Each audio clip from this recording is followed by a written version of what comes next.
Olha só, pessoal, já se pegou pensando por que algumas pessoas encontram a tampa da panela lá pelos 20 e poucos, casam, formam família e vivem, ao que parece, felizes para sempre, enquanto outras parecem ter um destino traçado para uma jornada mais longa e, por vezes, mais solitária?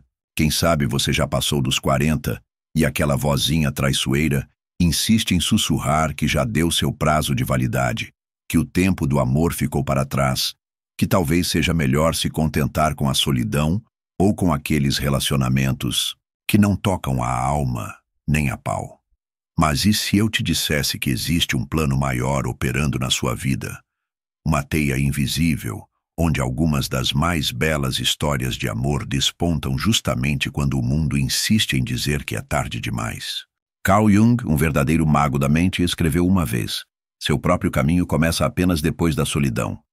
Ele desvendou que certas almas, essas almas especiais, precisam atravessar décadas de preparação antes de estarem prontas para reconhecer o verdadeiro espelho, o seu par perfeito. Neste vídeo, vamos mergulhar fundo para descobrir por que algumas almas só encontram o amor lá na frente, tarde na vida, quando os cabelos já têm uns fios de prata. E mais importante ainda, você vai desvendar os sinais secretos, aqueles sussurros do universo, que indicam que você está sendo preparado para algo extraordinário, algo que pode estar muito mais perto do que a gente imagina. Existe uma diferença abissal entre quem joga a toalha cedo demais e quem compreende o tempo sagrado da vida, o ritmo da alma. E essa diferença pode ser o divisor de águas entre você viver o amor mais profundo e transformador que existe, ou se contentar com migalhas, com muito menos do que realmente merece. Fique comigo até o último segundo, porque vou desvendar exatamente o que Jung descobriu sobre o momento certo, o ponto de encontro das almas gêmeas. E, já que estamos falando de descobertas que mudam a vida, aproveita e se inscreve no canal. Aqui, a gente tira o véu dos segredos mais profundos sobre o funcionamento da alma humana. Insights que podem virar sua vida do avesso, para melhor. Claro, Carl Jung, o gênio suíço, revolucionou nossa compreensão dos relacionamentos ao nos apresentar o conceito de individuação.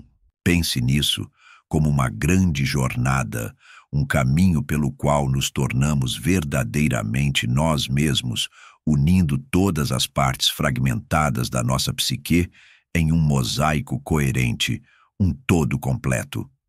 Para Jung, o amor autêntico, aquele que faz o coração bater mais forte e mais calmo, só é possível entre duas pessoas que já completaram, ou pelo menos engataram uma marcha séria nesse processo de se tornarem inteiras. O que isso significa na prática? Significa que, antes de podermos reconhecer nossa alma gêmea, precisamos, em primeiro lugar, nos tornar almas completas. Jung identificava 4 personagens principais que devem ser integrados durante esse processo. A persona, aquela máscara social que a gente usa no dia a dia. A sombra, nossos aspectos que a gente esconde debaixo do tapete. O ânima, para homens, ou ânimos, para mulheres. A nossa contraparte interior do sexo oposto. E, finalmente, o self, o nosso verdadeiro eu, integrado, a nossa estrela guia. A maioria das pessoas, é fato, se apaixona pela persona do outro por aquela versão idealizada que apresentamos ao mundo. Mas o amor maduro, aquele que aguenta o tranco do tempo e das dificuldades, nasce do reconhecimento e aceitação da totalidade do outro, incluindo sua sombra, os seus lados menos bonitos. E para isso, convenhamos, precisamos primeiro ter olhado nossa própria sombra de frente, sem dar uma de João sem braço, e fugir do que descobrimos. Jung observava que muitos relacionamentos jovens batem na trave porque são baseados em projeções inconscientes. A gente projeta nossa imagem interior do parceiro ideal na primeira pessoa que desperta nossa paixão, sem realmente ver quem ela é. É como tentar encaixar um elefante num buraco de agulha, tentando adaptar uma pessoa real em um molde fantasioso que criamos em nossa mente. O amor que chega mais tarde na vida tem uma qualidade diferente, porque ele chega quando a gente já aprendeu a separar o joio do trigo, a distinguir entre fantasia e realidade, entre projeção e percepção autêntica. Pessoas que encontram o amor depois dos 40, 50 ou 60 anos frequentemente relatam um reconhecimento ainda maior que a de paixão. É como se finalmente encontrassem alguém que ressoa com quem elas realmente são, não com quem pensaram que deveriam ser. Esse reconhecimento só é possível quando completamos o que Jung chamava de trabalho sobre si mesmo, quando a gente para de procurar uma tábua de salvação em alguém e começa a procurar alguém para complementar a nossa inteireza. A diferença é sutil, mas revolucionária. No primeiro caso, o amor nasce da carência, daquela sensação de que falta um pedaço. No segundo, nasce da abundância de quem já está com a casa cheia.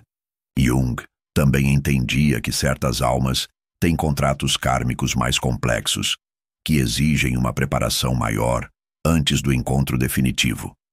Essas são, frequentemente, as almas mais sensíveis, criativas e espiritualmente orientadas, aquelas que vieram para contribuir algo único ao mundo, mas que precisam primeiro descobrir e polir esse presente interior como um diamante bruto.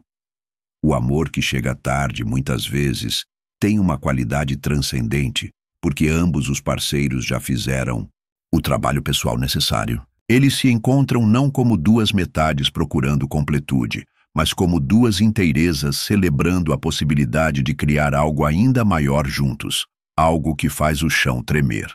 Jung introduziu o conceito revolucionário de sincronicidade, aquelas coincidências significativas que revelam uma ordem subjacente no aparente caos da vida.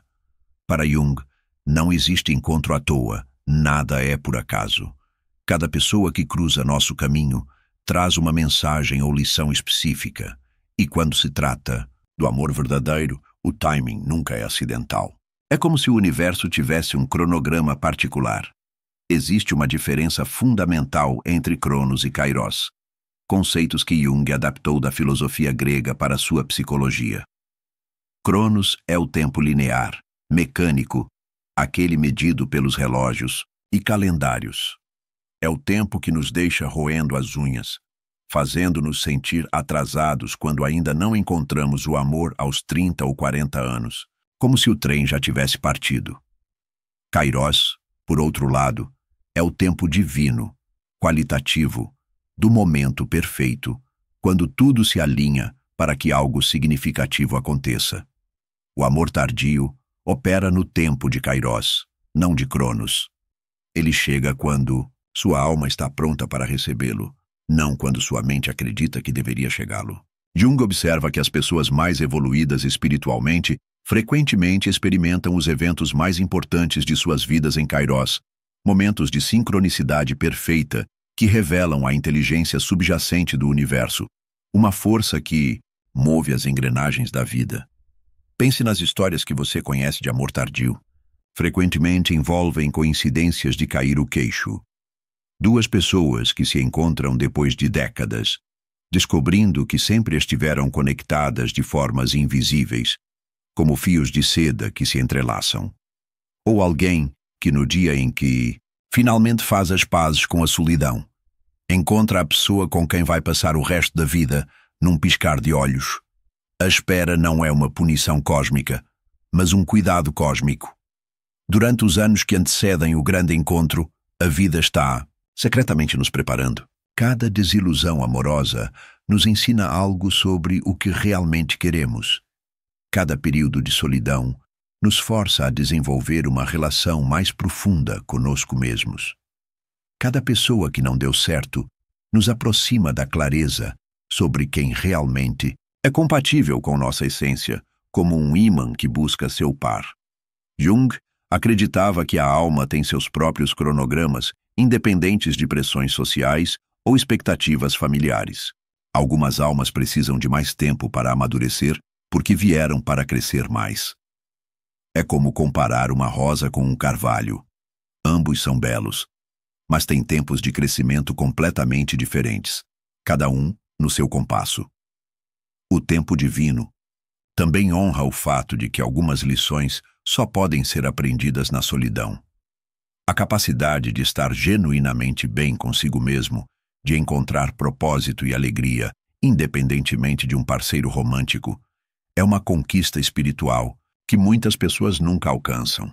Aqueles que a alcançam frequentemente descobrem que, paradoxalmente, é exatamente nesse momento de contentamento interior que o amor verdadeiro aparece, como uma flor que desabrocha no jardim. Carl Jung estudou profundamente os textos alquímicos medievais, não como uma simples curiosidade histórica, mas como metáforas precisas para o processo de transformação psicológica. O primeiro estágio da alquimia espiritual é chamado nigredo, a noite escura da alma. Um período de dissolução e decomposição que precede qualquer verdadeira transformação. Para muitas pessoas que encontram o amor tarde na vida, os anos anteriores foram marcados por essa nigredo relacional. Relacionamentos que terminaram dolorosamente, períodos de profunda solidão, questionamentos sobre seu próprio valor, momentos em que se perguntaram se algo estava fundamentalmente errado com elas. O que não compreendem é que essa dor não foi acidental. Foi alquímica, foi parte do processo. Jung entendia que a nigredo é um estágio necessário, não opcional, do crescimento espiritual. É como a semente que precisa apodrecer na escuridão da terra antes de poder germinar e florescer.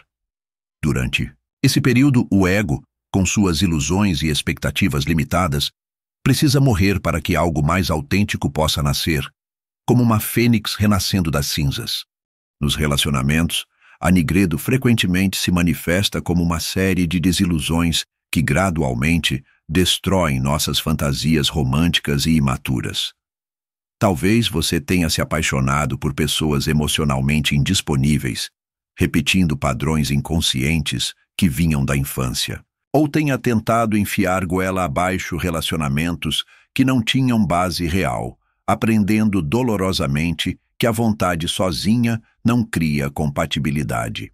Cada desgosto amoroso foi, na verdade, uma quebra de casca que permitiu que algo mais verdadeiro emergisse. Jung observava que, frequentemente, precisamos ter o coração partido de formas específicas para que ele possa se abrir para um amor mais maduro. É como quebrar um casco duro que impedia o crescimento interior. A solidão prolongada, que tantas pessoas temem e interpretam como falha pessoal, pode ser, na verdade, um período sagrado de gestação. Durante esses anos sozinho, aspectos profundos da personalidade têm a chance de se desenvolver. Você aprende a ser sua própria companhia, a encontrar paz na própria presença, a nutrir sonhos e projetos que talvez nunca tivesse desenvolvido se estivesse constantemente distraído por relacionamentos. Jung escreveu extensamente sobre como os períodos mais difíceis de sua vida foram também os mais criativos e transformadores. Foi durante sua própria noite escura da alma, após o rompimento com Freud, que ele desenvolveu seus conceitos mais profundos sobre arquétipos, individuação e o inconsciente coletivo. A nigredo relacional também serve para queimar padrões kármicos antigos. Talvez você tenha repetido dinâmicas de relacionamento que vinham de gerações passadas, padrões de codependência, abandono ou amor condicionado que precisavam ser conscientemente quebrados. A dor de relacionamentos que não funcionaram pode ser vista como o fogo alquímico que finalmente purificou esses padrões, liberando você para experimentar algo inteiramente novo. Quando compreendemos isso como um processo sagrado, em vez de um fracasso pessoal, nossa relação com a própria história muda completamente. As cicatrizes se tornam medalhas de honra, evidência de que fomos corajosos o suficiente para continuar tentando, crescendo, evoluindo, mesmo quando doía até a alma. Uma das descobertas mais liberadoras do processo de individuação é a diferença entre precisar de amor e escolher amor. Jung identificava a necessidade como um estado de projeção, quando vemos no outro algo que achamos que nos falta. Já a escolha consciente nasce da integridade, quando estamos inteiros o suficiente para reconhecer e celebrar a integridade do outro. A maioria dos amores jovens nasce da necessidade de validação, de companhia, de status social, de fuga da solidão, de segurança emocional ou financeira. Não há nada de errado com essas necessidades. Elas são parte da experiência humana, mas relacionamentos baseados principalmente na necessidade têm uma fragilidade inerente. Quando as necessidades mudam ou são supridas de outras formas, o relacionamento perde sua fundação, vira pó.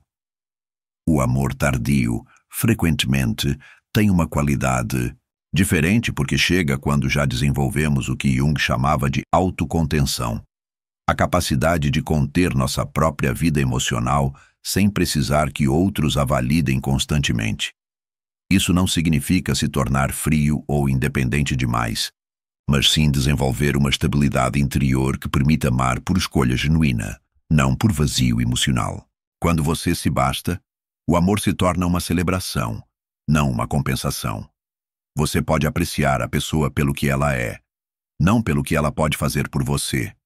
Pode contribuir para o relacionamento a partir da abundância, não da carência. E, paradoxalmente, é exatamente esse tipo de amor sustentado que cria os vínculos mais profundos e duradouros. Jung observa que pessoas que completaram, pelo menos parcialmente, seu processo de individuação, frequentemente atraem parceiros que também fizeram esse trabalho interior. É como se existisse uma frequência vibracional que almas maduras reconhecem umas nas outras. Elas se encontram não porque precisam uma da outra, mas porque reconhecem a possibilidade de criar algo belo juntas, algo que faz o olho brilhar. Jornada para dentro, não para fora, é o caminho mais direto para o amor verdadeiro. Durante os anos de solidão, você teve a oportunidade rara de conhecer realmente quem é, quando não está fazendo papel para ninguém. Descobriu seus ritmos naturais, suas paixões autênticas, seus valores inegociáveis. Aprendeu a diferença entre estar sozinho e estar solitário. Essa autodescoberta é como preparar um jardim antes de plantar. Você removeu as ervas daninhas de padrões tóxicos, enriqueceu o solo com autocompaixão e autoconhecimento, criou as condições ideais para que algo belo possa florescer. E quando finalmente chega a pessoa certa, ela encontra não um terreno árido, necessitado de salvação, mas um jardim florescente, pronto para a cocriação. A solitude consciente, diferente da solidão sofrida, é um dos estados mais férteis para o crescimento espiritual. É no silêncio que aprendemos a ouvir nossa voz interior. É na ausência de distrações relacionais que podemos finalmente desenvolver nossos talentos únicos, explorar nossos interesses profundos, criar a vida que realmente queremos viver. Carl Jung entendia que nossa capacidade de dar e receber amor está diretamente relacionada à qualidade da relação que temos conosco mesmos. Se secretamente acreditamos que somos inadequados, indignos ou fundamentalmente falhos, inconscientemente sabotaremos qualquer amor que chegue até nós. É impossível receber aquilo que não acreditamos merecer. Muitas pessoas que encontram o amor tarde na vida passaram anos, às vezes décadas, curando feridas primordiais relacionadas ao valor próprio. Essas feridas frequentemente têm origem na infância, em mensagens explícitas ou implícitas, recebidas de pais, cuidadores ou sociedade, sobre nosso valor intrínseco. Jung identificava os arquétipos do pai interior e da mãe interior como fundamentais para nossa capacidade de amar e ser amados. Se nossa mãe interior é crítica e rejeitadora, continuaremos atraindo parceiros que reflitam essa energia. Se nosso pai interior é ausente ou abusivo, pode ser que inconscientemente escolhamos relacionamentos que recriam essa dinâmica familiar dolorosa. A cura acontece quando começamos a reescrever conscientemente essas vozes interiores. Em vez de esperar que um parceiro nos valide, aprendemos a ser nossa própria fonte primária de aprovação e cuidado. Desenvolvemos o que Jung chamava de função transcendente, a capacidade de mediar entre diferentes aspectos de nossa psique e criar harmonia interior.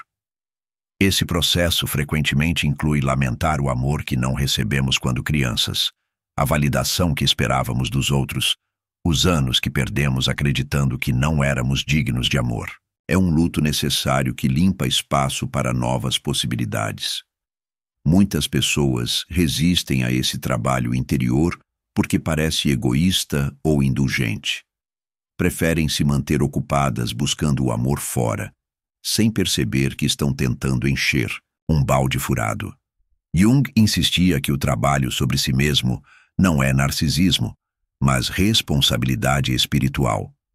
Como podemos oferecer aos outros aquilo que não conseguimos dar a nós mesmos? A cura do amor próprio também envolve integrar nossa sombra, aqueles aspectos de nós mesmos que aprendemos a rejeitar ou esconder. Jung observava que frequentemente rejeitamos em potenciais parceiros exatamente as qualidades que mais reprimimos em nós mesmos. Se não conseguimos aceitar nossa própria intensidade emocional, talvez sempre sejamos atraídos por pessoas frias que nos deixam frustrados. Quando finalmente desenvolvemos uma relação compassiva conosco mesmos, quando podemos olhar para nossos defeitos sem vergonha devastadora e para nossas qualidades sem falsa modéstia, algo mágico acontece. Começamos a irradiar uma energia diferente, não mais a energia desesperada de quem busca validação, mas a energia serena de quem já se encontrou. Essa mudança energética é magnética. Pessoas íntegras reconhecem e são atraídas por essa frequência de autoaceitação. É como se finalmente pudéssemos ver e ser vistos claramente, sem as distorções criadas por carência emocional não resolvida. Jung entendia que nem todos os relacionamentos têm o mesmo propósito. Alguns existem para prazer, outros para aprendizado, outros ainda para crescimento espiritual mútuo. O amor que chega tarde na vida frequentemente pertence a esta última categoria. Não é apenas romance, mas uma forma de despertar espiritual conjunto. Esses relacionamentos têm características específicas que os distinguem de conexões mais convencionais. Primeiro, existe um elemento de reconhecimento que transcende o físico ou mesmo o emocional. É como se duas almas se reconhecessem de algum plano mais profundo da existência. Não é necessariamente amor à primeira vista, mas conhecimento à primeira vista, uma familiaridade inexplicável que vai além do que podem ter experimentado juntos nesta vida. Jung explorava o conceito de conjunctio, a união alquímica de opostos que cria algo completamente novo. No amor tardio, frequentemente vemos essa dinâmica em ação. Duas pessoas que completaram, pelo menos parcialmente, seu processo de individuação se encontram e descobrem que juntas conseguem acessar estados de consciência, criatividade ou serviço que não alcançavam sozinhas. Esse tipo de amor frequentemente vem acompanhado de uma sensação de missão compartilhada. Não se trata apenas de construir uma vida pessoal feliz, mas de contribuir com algo para o mundo que só é possível através da união específica desses dois seres. Pode ser algo grandioso, como uma obra artística ou trabalho humanitário, ou algo mais sutil, como modelar um tipo de amor que inspira outros. O amor espiritual também é caracterizado por uma qualidade de inevitabilidade. Ambos os parceiros sentem que este encontro sempre esteve destinado a acontecer, mesmo que o tempo tenha parecido atrasado segundo padrões convencionais. Existe uma sensação de que todos os eventos anteriores da vida conspiram para tornar possível este encontro específico. Jung observava que relacionamentos com propósito espiritual frequentemente envolvem sincronicidades intensas, coincidências significativas que parecem orquestradas por uma inteligência superior. Esses casais frequentemente descobrem conexões impossíveis em suas histórias passadas, encontros quase realizados que só fazem sentido em retrospectiva ou sinais no momento do encontro que confirmam a importância cósmica da união. O amor tardio espiritual também é frequentemente caracterizado por uma capacidade mútua de ver além das máscaras sociais, direto para a essência do outro.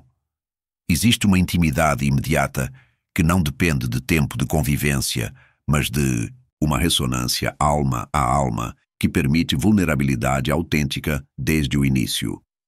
Esses relacionamentos frequentemente demandam menos trabalho braçal no sentido convencional, porque ambos os parceiros já fizeram o trabalho interior necessário individualmente. Em vez de precisarem consertar um ao outro, podem focar em co-criar algo maior que eles mesmos. A qualidade transcendente desses encontros explica por que não poderiam ter acontecido mais cedo. Ambas as almas precisavam de todos os anos anteriores de preparação, crescimento e purificação para estarem prontas para sustentar esse nível de conexão espiritual. A história de Rainer Maria Rilke e Lou Andreas Salomé é um exemplo fascinante de como o amor tardio pode ser transformador e transcendente. Rilke, um dos maiores poetas do século XX, encontrou em Lou não apenas uma amante, mas uma mentora espiritual que catalisou sua evolução artística e pessoal. Eles se encontraram quando Rilke tinha 22 anos e Lou 36, uma diferença de idade significativa para a época, mas foi apenas com a maturidade que ambos desenvolveram a capacidade de sustentar uma conexão que transcendia o romance convencional. Lou Andreas Salomé, brilhante pensadora que estudou com Freud e se tornou analista, representava para Rilke a encarnação de sua ânima, sua contraparte feminina interior que Jung identificava como essencial para o desenvolvimento psicológico masculino completo. Através dela, Rilke conseguiu acessar aspectos de sua criatividade e sensibilidade que permaneciam bloqueados. Sua correspondência revela um relacionamento que operava simultaneamente nos níveis pessoal, artístico e espiritual. O mito de Orfeu e Eurídice, que Rilke explorou poeticamente, também ilustra a dinâmica do amor tardio espiritual. Orfeu, o músico divino, deve descer ao submundo para resgatar sua amada perdida. A condição para trazê-la de volta é não olhar para trás durante a jornada de retorno. Este mito simboliza como o amor verdadeiro às vezes exige que atravessemos nossa própria noite escura da alma, que enfrentemos nossos medos mais profundos e que tenhamos fé absoluta no processo, mesmo quando não podemos ver o resultado como quem anda no escuro. Mas foi através da minha querida amiga Helena que realmente compreendi na prática como essas forças operam na vida real. Helena é uma das pessoas mais extraordinárias que já conheci, uma artista de talento excepcional que me ensinou mais sobre o amor tardio do que qualquer livro ou teoria.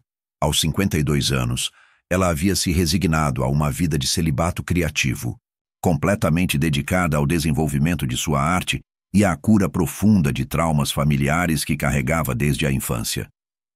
Eu a via como um exemplo de mulher completa e realizada, totalmente independente, financeiramente estável, espiritualmente evoluída. Ela havia criado uma vida rica em significado, cheia de amizades profundas, projetos artísticos importantes e uma conexão sólida consigo mesma. Muitas vezes, me dizia com um sorriso sereno: eu fiz as pazes com a solidão. Não preciso mais de ninguém para me sentir completa. E eu acreditava sinceramente que ela havia encontrado uma forma diferente, mas igualmente válida, de viver uma existência plena. Um dia, numa viagem para um retiro espiritual, ela encontrou o Cláudio, um professor de filosofia que passou por uma jornada semelhante. Ambos haviam tido relacionamentos anteriores que não foram para frente, mas perceberam que cada fracasso havia sido uma preparação para este encontro. O que os impressionou não foi apenas a compatibilidade, mas a capacidade mútua de catalisar a criatividade do outro. Helena descobriu que criava suas melhores obras quando Cláudio estava presente, enquanto ele escrevia com uma profundidade que nunca havia alcançado sozinho. Juntos, iniciaram um projeto artístico educacional que combinou arte visual e filosofia, criando algo que nenhum dos dois poderia ter realizado individualmente. Seu amor tinha uma qualidade de chegada em casa que transcendia a novidade romântica. Como Helena descreveu, não foi paixão à primeira vista, foi reconhecimento à primeira vista, como se eu finalmente tivesse encontrado a pessoa com quem minha alma havia concordado em se encontrar nesta vida. O timing também foi perfeito, em formas que não poderiam ter previsto. Ambos estavam financeiramente estáveis, emocionalmente maduros e livres de responsabilidades familiares que poderiam ter complicado uma união anterior. Seus filhos adultos de relacionamentos passados se tornaram amigos próximos, criando uma família expandida harmoniosa.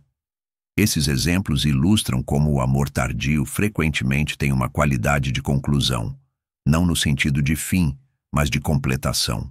É como se a vida inteira houvesse sido uma preparação para este encontro específico, e quando finalmente acontece, tudo faz sentido em retrospectiva. Jung dedicou muito de sua obra a entender como complexos inconscientes influenciam nossos relacionamentos. Complexos são conjuntos de ideias, sentimentos e memórias carregados emocionalmente que operam de forma autônoma em nossa psique, frequentemente sabotando nossos esforços conscientes de criar relacionamentos saudáveis. Para muitas pessoas que encontram o amor tarde, os anos anteriores foram um processo gradual de identificação e dissolução desses complexos relacionais. Talvez você tenha repetido o padrão de se apaixonar por pessoas emocionalmente indisponíveis, recriando inconscientemente a dinâmica de buscar amor de um pai ausente. Ou tenha atraído consistentemente parceiros que precisavam ser salvos, ativando um complexo de salvador baseado em baixa autoestima. Jung observa que esses padrões se repetem automaticamente até serem trazidos à consciência. É como se nossa psique insistisse em nos colocar em situações que ativam nossos pontos cegos emocionais, forçando-nos eventualmente a olhar para eles. Cada relacionamento que não deu certo pode ser visto como uma oportunidade de aprendizado sobre padrões inconscientes que precisavam ser curados. O processo de quebrar esses padrões frequentemente requer o que Jung chamava de sofrimento consciente. A disposição de sentir plenamente a dor emocional, em vez de imediatamente buscar distração ou alívio em outro relacionamento. É durante esses períodos de solidão consciente que podemos observar nossos padrões sem estar emocionalmente envolvidos em perpetuá-los. A terapia, o autoconhecimento profundo e práticas como meditação ou escrita reflexiva podem acelerar esse processo de despertar. Mas às vezes a vida mesma fornece as lições necessárias através de experiências que nos forçam a confrontar nossos complexos mais teimosos. Uma separação dolorosa pode finalmente nos mostrar como nosso medo de abandono criava exatamente as dinâmicas que temíamos. Jung enfatizava a importância de retirar projeções, parar de ver no outro aquilo que na verdade existe em nós mesmos. Se sempre nos atraímos por pessoas emocionalmente frias, talvez precisamos explorar nossa própria relação com intimidade emocional. Se consistentemente nos envolvemos com pessoas instáveis, pode ser hora de examinar nossa própria relação com segurança e previsibilidade. O amadurecimento relacional acontece quando paramos de tentar mudar o outro e começamos a focar em nossa própria transformação. Ironicamente, é exatamente quando paramos de tentar controlar o comportamento de potenciais parceiros que começamos a atrair pessoas mais íntegras e compatíveis. Outro padrão comum que precisa ser quebrado é a tendência de romantizar o sofrimento relacional. Nossa cultura frequentemente equaciona amor com drama, paixão com dor. Jung nos lembra que relacionamentos saudáveis são caracterizados por paz interior, não por montanhas russas emocionais constantes. O silêncio, períodos deliberados de não buscar relacionamentos, pode ser uma ferramenta poderosa para quebrar padrões compulsivos. É nesse silêncio que podemos ouvir nossa verdadeira voz, distinguir entre desejo autêntico e necessidade neurótica, e desenvolver clareza sobre o que realmente queremos em um parceiro. O amor que chega depois dos 40, 50 ou 60 anos tem uma Leveza paradoxal. Depois de décadas aprendendo que ninguém pode nos completar, que a felicidade deve vir de dentro, que relacionamentos são escolhas conscientes e não necessidades desesperadas, podemos finalmente amar sem a intensidade sufocante da dependência emocional. Essa leveza não significa superficialidade. Pelo contrário, significa profundidade sem drama. Significa a capacidade de estar genuinamente presente com outro ser humano sem tentar mudá-lo, controlá-lo ou usá-lo para suprir carências próprias. É uma forma de amor que honra a autonomia mútua enquanto celebra a interdependência escolhida. Relacionamentos maduros são menos sobre paixão no sentido tradicional e mais sobre cumplicidade. Existe uma qualidade de parceria que transcende o romance. Duas pessoas que se escolhem como companheiros para a jornada da vida, que se apoiam mutuamente no crescimento espiritual, que criam juntos algo mais significativo do que poderiam criar sozinhos. A comunicação em relacionamentos maduros também tem uma qualidade diferente. Menos manipulação sutil, menos jogos psicológicos, menos tentativas de controlar o outro através de chantagem emocional ou drama emocional. Mais honestidade direta, mais capacidade de resolver conflitos sem atacar o caráter do outro, mais habilidade de pedir o que se precisa sem exigir ou esperar que o outro adivinhe. Jung observava que pessoas que completaram significativamente seu processo de individuação frequentemente desenvolvem uma tolerância maior para paradoxos e ambiguidades. Isso se traduz em relacionamentos mais flexíveis, onde não há necessidade de que o parceiro seja perfeito ou se encaixe em categorias rígidas. Há espaço para que ambos continuem evoluindo sem medo de que mudanças pessoais ameacem o relacionamento. Vida íntima em relacionamentos maduros também frequentemente tem uma qualidade diferente. Menos performance, menos tentativa de impressionar, mais presença autêntica e vulnerabilidade. Quando duas pessoas se conhecem profundamente e se aceitam completamente, a intimidade física pode alcançar níveis de conexão que são impossíveis quando ainda estamos tentando manter fachadas. Talvez mais importante, o amor maduro permite que ambos os parceiros mantenham identidades separadas, saudáveis. Não há fusão neurótica ou codependência. Cada pessoa continua sendo responsável por sua própria felicidade, crescimento e propósito de vida. O relacionamento se torna um espaço de compartilhamento e celebração, não de resgate mútuo. O que antes parecia atraso se revela como tempo perfeito. Todos aqueles anos de crescimento individual, cura emocional, desenvolvimento de carreira e clarificação de valores criaram as condições ideais para um relacionamento que pode florescer sem as complicações típicas de uniões prematuras. Se você chegou até aqui, quero que saiba que você não está atrasado em coisa alguma.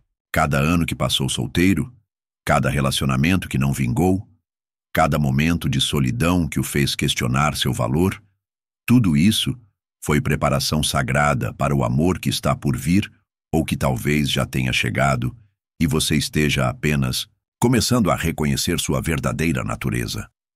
Carl Jung nos ensinou que a jornada da alma não segue cronogramas sociais. O processo de se tornar verdadeiramente quem somos é uma dança contínua, uma orquestra divina, em que cada nota, cada pausa, tem seu próprio significado e propósito.